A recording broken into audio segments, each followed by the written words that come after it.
সন্তানকে আল্লাহর নামে কুরবানি দেওয়ার জন্য যাইতেছে।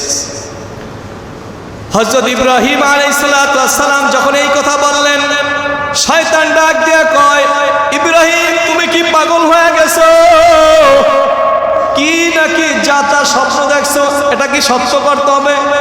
কোরবানি দিও না, তুমি তোমার সন্তান নিয়ে বাড়িতে চলে যাও।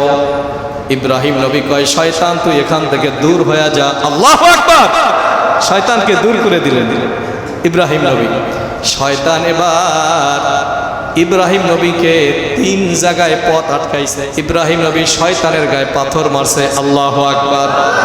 দ্বিতীয় জায়গায় আমার পথ আটকাইছে, শয়তানের গায়ে পাথর মারছে। তৃতীয় জায়গায় আবার পথ আটকাইছে, শয়তানের গায়ে পাথর মারছে। আল্লাহু আকবার। আল্লাহর কাছে এই পাথর মারাটা বড় পছন্দনীয় হয়ে গেছে। কিয়ামত পর্যন্ত এই 3 জায়গা শয়তানের গায়ে পাথর মারবা ওয়াজিব করে দিয়েছে। আল্লাহু আকবার।